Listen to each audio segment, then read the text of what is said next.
What's up, everybody? Welcome What's on up? the What's up? set of the Business Temple podcast. This is your co-host, Super Alex, and over here we've got another co-host. What's up, Ray? What's up? What's up? It is Super Ray here at Glen Point. I know this scenery looks a little different than what you're used to, but I assure you, at the Business Temple, we stay consistent no matter where we are in the world. Absolutely.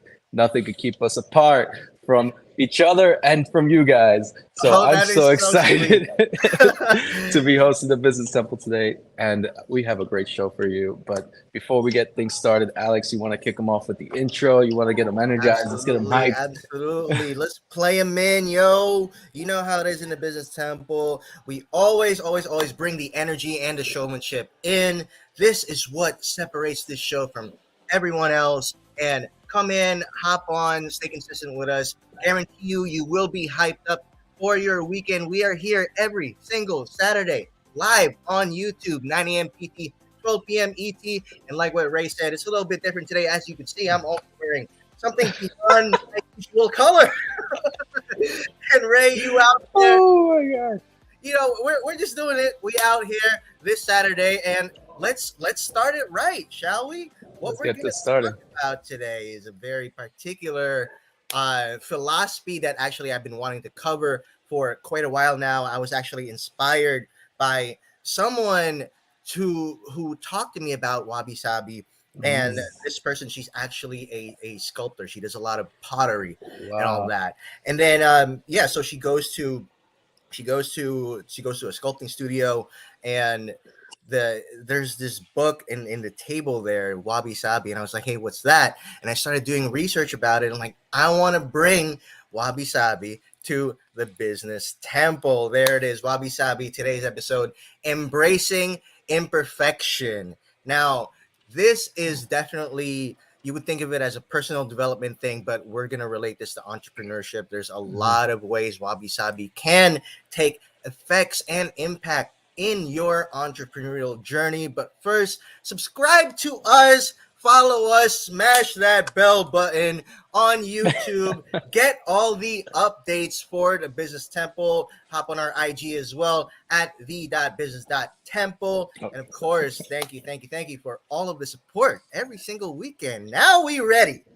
You ready, yeah, Ray? now we're ready. I'm so ready. You All gave such a right. great introduction, and I think it's time to kick things off. Wabi Sabi style.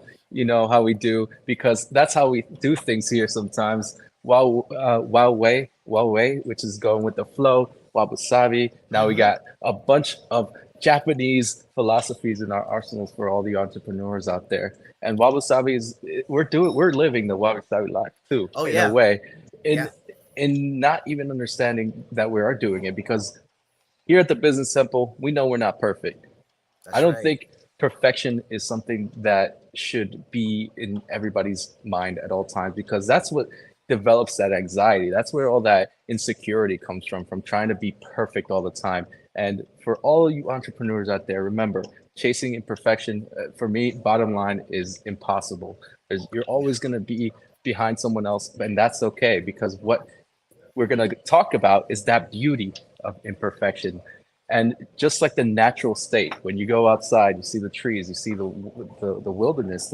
It's natural to be imperfect. For me, I mean, I didn't know about this philosophy until you brought it up to me, and thank you for sharing this wonderful philosophy with me, where I got to know a little bit more Absolutely. about it, and I 100% subscribe to it, and I agree with Wabi Sabi. So, Yeah, Alex, it's a wabi sabi. It's go. it's such a. I've been doing a lot of research on it, trying to get the simplest definition of it. Because, as you know, part of wabi sabi is just embracing simplicity as well, not just the Mhm. imperfections. And a lot of definitions are complicated, but to keep it as simple as possible, yeah, it is a Japanese philosophy, and it is about embracing imperfections. Now, imperfections Mhm. can mean a lot of things, but if we were going to strictly relate that to entrepreneurship, what I like to think about when it comes to imperfections is, what are some unfair advantages that Mm. the market or your competition has over you or your startup. For example, someone might have more money than you, someone might have more manpower than you. Someone might have more More experience resources, than you. Yeah, exactly. mentors, access to mentors. Like, Exactly. And yeah. so, a lot of entrepreneurs, especially somebody who's transitioning, say, from a corporate career and transitioning into entrepreneurship and business, they may feel like, hey, you know what? I need all these things to take care of these unfair advantages in order for me to start.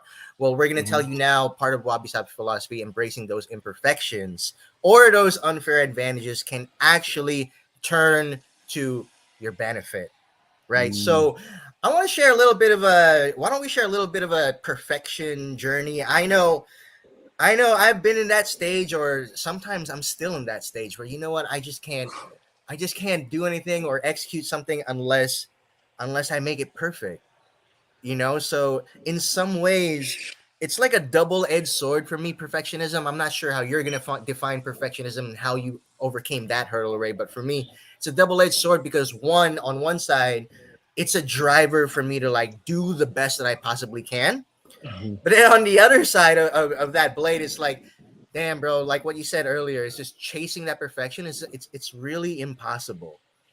And then so it starts to affect your productivity, your mental health, and it's such a stress and anxiety inducing thing.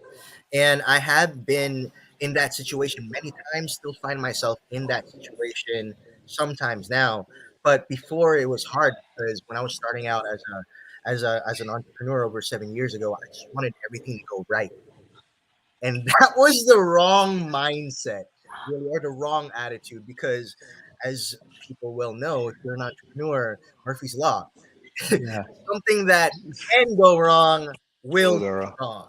So, Hmm. how do we adapt to that? Of course, how do we shift our mindset, our attitude towards adapting to the things that will go wrong? Because on perfection in entrepreneurship, nigh impossible that is. There's just so many things going on in entrepreneurship that just make it difficult for you to achieve that 100% thing that you're looking for. So that's been a little bit of my journey in perfection.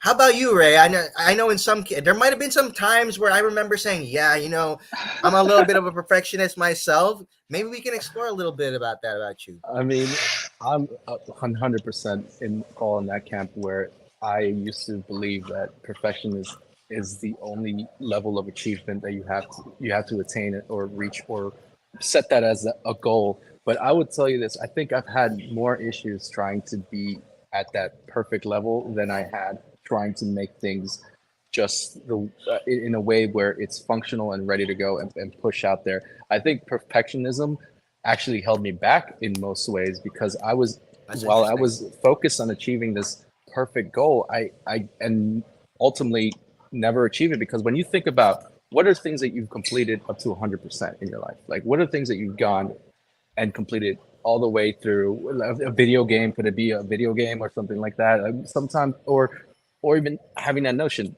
it's something cannot be fully completed, and then there's some side quests here and there, and all these so many Yep. distractions and things like that. I think chasing perfection is exactly like that. When you play a video game and there's so many side quests, you You forget just get about the main. overwhelmed. Yeah, you get overwhelmed, you forget about the main goal, and you don't even finish the game at all or even get to the last part of the game because you're so distracted by everything else that's going on. And when I started my career, I felt like when I built out my marketing campaigns, they had to be super buttoned up, tight knit, and everything needed to go perfect. But the truth is of the matter is there's beauty in the imperfections because it's like an art form. If you're creating something, it's an art form, and you as a business owner and you as an entrepreneur, you find your own style eventually. Perfection is a weird way of thinking things because and for me it's like chasing something that is unattainable because of what your notions of perfections are, because I think everybody's notion of perfection is Exactly. different It's different. because Yeah. your meaning of perfection may not be the same as my meaning of perfection, and the standards that we're trying to achieve, the standards that we're trying to get to, is just utterly impossible sometimes. And I think rethinking rechanging the framework of how I think about perfection, getting it done, getting it out there, putting something out there, and then aiming like the ready fire aim. I've mentioned this Yep. time and time again. That really taught me to reshape the way I think when it comes to perfection. So wabi-sabi is there. Oh, I did want to mention this, that Yeah, also big thing. Imperfection doesn't mean bad. That's what I you're right. want people to know. You are Imperfection right. doesn't mean bad. And we need to stop correlating the two. Imperfection doesn't mean bad. Think of a car.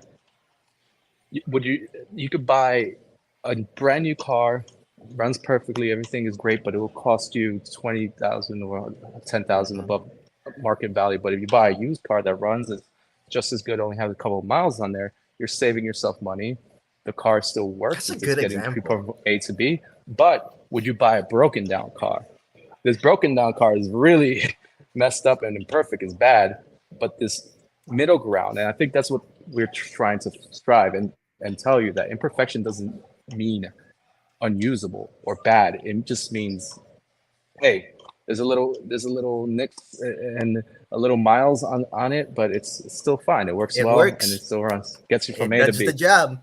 It works, does the job. There you go. Exactly. That's such a good example, bro. It's like you just made everything simple for everybody. I'm Yeah. like I could not think of that example at all. Thank you for No. wabi-sabiing this episode, Woo, right? absolutely. But and you're right. I love that you talk about simplicity because more so than embracing the imperfections, wabi-sabi is also about embracing that simplicity in life. It's such a Mhm. grounding perspective because for example, you're over here chasing that perfection, and sometimes your head is just up in the clouds. Mm, If you guys know what I mean, it's not a grounding experience. You always have this standard of yourself that's always beyond reach, always difficult to attain. And so wabi sabi is also a form of grounding and being honest with yourself. What I mean about being honest with yourself is knowing what your limitations are, so mhm, you know the field that you're playing in. I used to think that, hey man, I'm this could be a limitless thing. I used to think that way, but no, I understand how far I can go. This way, I'm not trying to overwhelm myself with things that I know that I can't do. And this is particularly important for solopreneurs out there because you guys do absolutely everything. You wear your own hat. I'm a solopreneur myself. Ray, you're a yeah. solopreneur. You know what I'm talking about. You wear Yeah. all these hats, and so each hat has all these standards. And then it's important to be able to be authentic with yourself and tell yourself, hey, you know what? Maybe I'm not super good on social media, but I'm super good at admin and operations. Maybe I'm not super good at marketing, but I am super good at sales. You know what I mean? So Mhm. knowing those limitations as well can actually benefit you. Then you would not work on those weaknesses. You would focus on working on your strengths and then maybe work with someone else to help you with whatever it is that you need help with in your business, whether it be marketing, sales, or whatever that department is. But as long as you know your limitations, you will actually be aware of what those weaknesses are for you to be able to work with the right people. So That that's that how it kind of goes in my head. that makes so much sense. I mean, now that I think about it, and like you're right on the money. I think that so many people can relate to what you just said. Like play to your strengths, because Yeah. if you're, let's say you're a really good runner or a really good bodybuilder or a really good at lifting weights or whatever, your your 50% can be somebody's 100%. And if Right. you're really good at Right. something, and let's say, Yes. for example, if I'm really good at public speaking, we're really good at marketing, you're really good at sales, your 50% could be somebody else's 100% already. And you can also help somebody and grow their business, while in return, you can reach out to people that have those skills, that have those skill sets, that even if they give 25% or even a partial time of Yeah. their business, it'll be better than what your 100% would ever be, Exactly. trying to strive Exactly. for perfection. So that's why it's important to bring people that are knowledgeable and inside the community. And even if what they create isn't super perfect, I promise it'll be better than whatever you can come up with. Exactly. Yeah. So it's important to ground yourself that way, and a lot of entrepreneurs say we've got ego, man. Let's say I'm just admitting it. Mhm. We do, Yeah. and the thing We did it is, ourselves. Nobody yeah, helped us. We came from the ground up. I had to self-made. learn this. I had to learn PowerPoint marketing, sales. I had to learn everything. And I did this all by myself, no help, zero. That's crazy. You know what I mean? The bigger goal you have, the more people you need to support you, you know? And the thing about this philosophy is it's such a grounding experience to the point where it becomes a mindful experience. And of course, Mm, that's one of the goals here in the Business Temple. The reason why we share these ancient philosophies from different people, different cultures is to help entrepreneurs become more mindful and self-aware about themselves and their startup or their company, for them to be able to just live their best lives that way. And when we say best in terms of Wabi Sabi, we don't mean a perfect life. A perfectly imperfect life maybe might work out, you know. And mindfulness has such wonderful benefits, as you all already know. If you all listen to some of our episodes, we talk a lot about mindfulness. I think that's been the main theme. I'm actually just realizing that now, bro. We talk a lot about helping entrepreneurs be mindful with these philosophies, but more so than that, I think one of the best benefits of Wabi Sabi, other than it being a grounding experience, knowing your limitations and all that, but more so, it's being able to be precise over perfect. That's doing my things with thing. intention over doing things of just Exactly. You know, with you no do your plan. best. You do your best, Yeah. and you're open to that failure part of the journey. Because I think Mm, if you have a perfectionist attitude, it I think it's so difficult to open yourself up to failure. mm, And there's so many things to learn from failure. I think the most important part here is to you know, keep your failures to a point where it's not fatal. Because when failures mm, are fatal, then obviously you'll stop moving. You know what I mean? But if you keep failure in short jumps as much as possible, then you learn along the way. And Wabi Sabi, a good example of this is another philosophy of Japanese called kintsugi, and they apply it in art. I actually wrote some down here to explain that to everybody. Conchugi, So it sounds like chuggy when things are. something like that, you know. That's a Gen So Z slang term that's been used years ago. I don't know if it is anymore. It's chugi. chuggy means is something is like just I don't even, it's weird, but it's Hmm. I have quirky or not heard that. is chuggy? I Yeah, have not heard that, bro. conchugi. But yeah, it's called Kinchugi, and you might Ray, people watching, you might have seen a photo flowing around in social media of cracked pottery or like a cracked plate, Oh cracked ceramic yes, mug, you're right. and then within those cracks, they lace it with gold. Hmm. So from the imperfection, from the crack, they actually made something beautiful. I Mm, guess that's the simplest way I can explain that. I've heard These about that, philosophies and are so, you know what I this mean, is a why little bit Japanese complicated to people explain. they with their philosophy. I mean, a lot of this stems from like Buddhism and Taoism Yeah, and Taoism, and all these teachings are about living a simpler life and living and being content. And also, we talked about this several times: appreciation and gratitude, understanding yes. that like this is the way things are, and it's there's beauty in that. Like all natural beings, we age, we get older. There's cracks, it got wrinkles, everything, but that doesn't make things less or bad. It just makes things, I don't know, has character. And Yeah, the that way doesn't that, mean it's less yeah, value for you.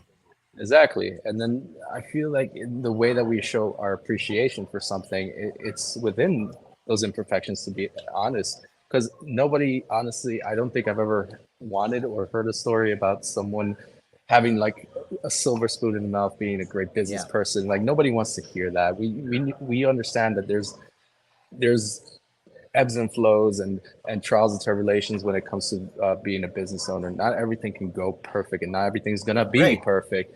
So the stories that we want to share and tell ourselves and even be with one another are those stories of where you triumphed when there was adversity. Yeah, So there's a character arc. yeah, there isn't character arc. if things were just given to you, I mean, if you won the lottery tomorrow, it's like, I mean, it's a great story. You won the lottery, but at the same time, like, you didn't really do much to earn what you've achieved. And as an entrepreneur, we want to have, we're egotistic in a way, and we want to have that sense of we've earned this. It didn't just happen for us. We've earned it. Exactly. And that path through earning it, it's not going to be perfect. It's definitely not, because you're going to go through some shit. Some hard ass shit. You will want to quit, you will want to give up, it will be blood, sweat, and tears. And that's just the truth of it. But all of that experiences, all those hardship, adversity, is what creates depth in your character, not just your character, but the origin story of your startup or a company. Ray and I have a bunch of crazy origin stories, but that's not for this episode. But what's important to realize here is that Wabi Sabi is such a way where I want to go back to what you said earlier, Ray. Ready, fire, aim is a way for startup owners, especially if you're brand new to launching startups or entrepreneurship. It's a way for you to be agile, a way for you to move, Hmm. because there's a lot of things that will paralyze you out there, and one of those things is the one the one looking at the mirror yourself.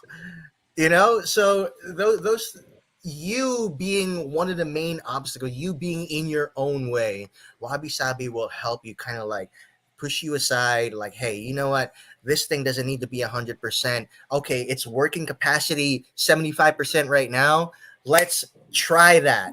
Let's see where that goes That's you so know cool. I've seen so much material on Wabi Sabi, and I'd never seen it as being used as a motivational tool the way that you just described it. yeah. Like, just getting up and doing something is enough. Like, if you're trying to lose weight or be more fit, I'm in a fitness competition right now over here. There you I'm not go. entering at all, but it's just taking that first step, going into the gym, and then just lifting some weights and running in the treadmill a little bit. It doesn't have to be 100%, but you're making an effort to do so. And Exactly. I mean, I saw so many articles online about like simplicity and things like that, but never using wabi sabi as a tool in the way that you kind of explained it, where it's like just going for it and trying it. Yeah, I mean, Yeah. essentially, it's your philosophy, bro. Ready, Hmm. fire, aim. You Yeah. can't always aim 100% and then decide to shoot. But especially if you're trying to shoot a moving target, you know what I mean? Which is a Hmm. lot like entrepreneurship.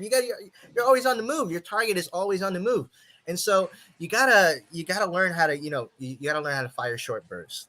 Hmm. Take that first step. Start your day one. You're not gonna achieve greatness overnight. You know what I mean? Yeah. Some people take 10, 20 years to achieve greatness overnight. That overnight success that people talk about, you're just not gonna get that, and that Yeah. is absolutely okay. That journey, I believe, is what's absolutely important. And more so than that, I want to quickly go back to what I was talking about earlier about those unfair advantages and how you could Mm. flip that using wabi sabi. I think earlier I covered that there was a lack of inexperience, resources, money, and stuff like Hmm. that. So how can wabi sabi actually, having that mindset, benefit you as an entrepreneur? So I would say, I you Ray, you came from inexperience. I also, as an entrepreneur, came from inexperience.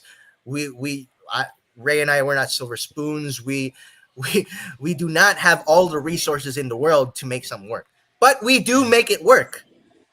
You get what I'm saying? And True. so, inexperience, what's important there is, of course, like being honest with yourself. Like, hey, you know what? I just don't know what I don't know.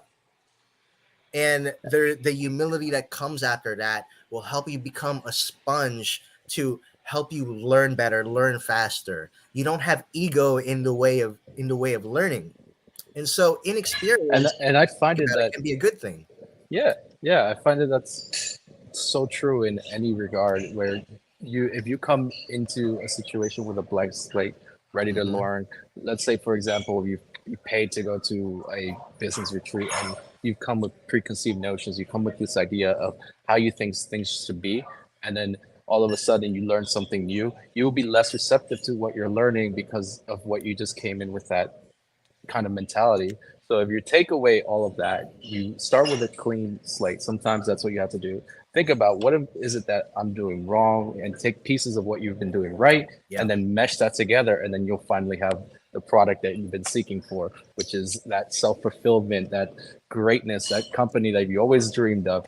And that's right. I mean, it's to your point, absolutely. It's making sure that you are receptive of the information coming in, not just letting it pass through. Listen to the business temple. Look, this is a great resource for you Exactly. guys. Like and Exactly. subscribe. Absolutely. Well, You I will know, let you jump in another there. thing, another thing about inexperience as well, more so than being receptive, it Mhm. it can have room for innovation. For Mm, example, you work at a company and you find out these fuckers have been doing whatever they're doing the same way for the last, I don't know, 25, 50 wow, years. And you come in there as this new guy, new person, and be like, okay, I don't have experience here, but you do have a fresh set of eyes. You do that's have true. you do have this unique position, unique perspective now to be able to innovate because you're not stuck in whatever traditional structure that company has. Am I making sense right now? Like you're You coming are, at it but with fresh eyes, and then you have the innovation, that edge. it's a weird because it, I'm going to play a little devil advocate in this Go, go, regard, go. because I've walked in situations exactly like you said. I come Mhm. in receptive, and I look at things and I see it done in a way that probably might be super inefficient. Offer up suggestions of ways things could get better, but there's always a roadblock. I feel like I come across where people that have established their their stronghold, and they have a foot in this business, or they have a stake in the business, or wherever you're entering. Yeah. They don't necessarily, they're very adverse to change. They're allergic to it, as like if you were allergic to peanuts. They don't want nothing to That do is with true. innovation. They want nothing to do with your ideas. They just want things to be the way they are forever and ever and ever, because here, living in this little fantasy world, they think that if they stay stagnant and don't change, they would persevere any challenges that come through. But we've learned time and time again, history repeats itself. That does If you don't not work. adapt, if you don't change, if you don't move with the times, or you're bound to fail. You're bound to fall behind. And Exactly. I think, yes, being accepting to and receptive to new ideas is pivotal, Yeah, bro. It's no such a matter where huge they come thing. from. It could come from some janitor. It could come from someone in the kitchen that you're talking to your Exactly. ideas through. It doesn't matter. You can find creativity and new ideas and adapt them to your business from wherever. Absolutely. And I was doing a little bit more research as well. And one last thing I want to cover before we call it a weekend is that another objection that a lot of entrepreneurs have is money, basically money. Mm, I don't have XYZ amount of money to achieve XYZ goals that I need to do. And the thing about money and resources is that every entrepreneur needs more money. Who doesn't? Even if you're not an entrepreneur, who doesn't need more money? You get what I'm saying? But and I understand that it can be such a huge disadvantage or even unfair advantage to you as a startup owner, knowing that hey, my competition has been in the game for a little while and they've got all these resources. But the thing about knowing your limitation with money is that on the flip side, using the wabi-sabi mindset, embracing imperfection, is that you now have what your budget is, whatever that budget is. Now you have the opportunity to be creative and resourceful with that budget. So a perfect example of this was when I started out as an entrepreneur 7 years ago. All I could think about was, hey, you know what? I don't have money for this, and so I need investors. Need investors. Need investors. Need you need somebody investors. else's money. Exactly. You're trying to use somebody else's money for my bullshit, you know? And then at the time I didn't even know how to create a business plan, let alone I didn't even know any investors. That I didn't have any of those in my contacts. And so for the longest time I was like, hey, you know what, I need somebody to back me, I need somebody to fund me. But then that put me in a situation where I was never able to push myself, my resourcefulness, my creativity on, hey, Mm, okay, you know what, how can I make money in a way where okay, I'm gonna get whatever it is I need to be able to launch this startup.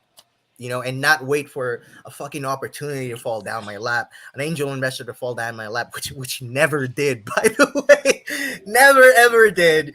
And just something about having the confidence that you can be resourceful goes such a long, long, long way as an entrepreneur. And so you got to go through that And lack of finance, or that feeling of lack, so I that think you a could lot of trigger it, that creativity and resourcefulness. I think a lot of investors do look for people that have that quality in them, that are resourceful. Because if I'm giving you my money, you best believe that I want to I want receipts. I want to make sure that Exactly. you're using it in a way that you feel like it's coming from you or it's your money. The only reason I'll give you money and what angel investors and people invest in your company, because they know that it is a tool that you need to excel your business, and they see potential in that business, and they don't want you going out spending it at the club, throwing like $1,000 here, two thousand Yep. dollars there, buying expensive cars. They want you to use that money to grow the business, because I think that's what we sometimes get caught in the cobwebs. Where if let's say I mean, Dominicans, we're guilty of this. Minorities, we'd rather spend $200 at the club or drink Hmm. at a restaurant, buy a bunch of food, but we want to put that towards, I don't know, starting a business, which costs just Yeah. about that much to get all the paperwork done and everything to set up your own business. Like, it's too much money. Like, you can't fathom spending that kind of money on that. But think of it as an investment of Of your life, course. your future, and the more you put in, the more you'll get out. And if you're not putting anything into your business, you're going to get nothing out. So if in the beginning, re, uh, being resourceful, like you said, trying to find ways to that you can build your business with what you have. And if an angel investor does happen to come around, you already have the strategy and everything laid out exactly how you would spend that money too. And that's another thing that I do have. I have uh, there's this thing called having your $1 million plan. Like, what Yep. would you do with that $1 million? If someone Yeah. came up to you and said, "Here's $1 million for your business. Tell me what you're going to do with it." And That's a most good people, most prompt. yeah, most Wow. entrepreneurs would have nothing to say, because they well, one, probably think too small, and two, they don't have that concept of money. And that's more of a test of like, what how do you think of money? How would you split Yeah. this between labor cost and operations, for example? How would you split that between like rents and everything that falls within that realm? Like, how would you spend that money you were given it? And Boom. be mindful of it. Just be mindful. There's another lesson that in Wabi-sabi in a way, Yes. but it's not perfect. But laying out a plan in just in that matter is pivotal. Yeah, I love that, bro. Like I said earlier, precision over perfection. You at least need to have something to bring to the Yeah, table. You know what I mean? You still gotta work. Working towards perfection is hard as fuck, but that doesn't mean you don't work toward. Obviously, you're not working towards imperfection, but you're still working hard. You know what I mean? These things don't fall in your lap. The point here is that accepting these little cracks in life will actually help you go a long way further, because it just transforms your business, not only your business, but it transforms you personally, your character, that character arc origin story that Ray and I were talking about earlier. What's your origin story? It's the perfect time for day one. It is the perfect time for day one. And wow, we've got a lot of, this was fucking inspirational, right? yeah. So Always, there it is. always. That's the Wabi Sabi philosophy, embracing imperfection. Whatever weaknesses you think you have, you can actually turn those into unique strengths by embracing imperfections using the Wabi Sabi Japanese philosophy. And wow, I just love kicking off this weekend with that, man. You're amazing, Super Ray. Y'all You're watching right amazing, now. Super You Alex. guys are freaking amazing. We love you. So that's all I got to say about that. Any words for them? Well, I just want to say this: don't worry about chasing perfection.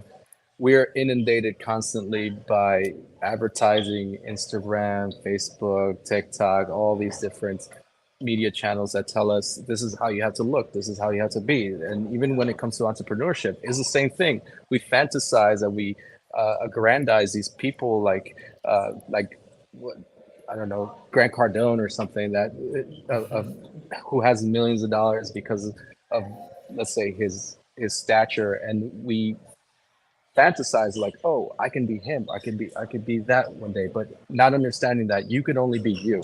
And there's beauty in that. Being yourself, being perfectly imperfect is the best thing you can ever do. Boom. Yeah. And that is your weekly dose of the Business Temple podcast. Thanks, y'all. We're about to play you out right now. We hope you have an absolutely, absolutely perfectly imperfect weekend. Have a good one, ladies and gentlemen. Folks, thank you for your support as always. Like, subscribe, hit the notification button on YouTube. We are here every single Saturday, 9 a.m. PT, 12 p.m. ET. Remember to follow us on Instagram as well. We're here to talk about the union of Oh ancient yeah. philosophy and business. What's up? Peace, yo. Peace.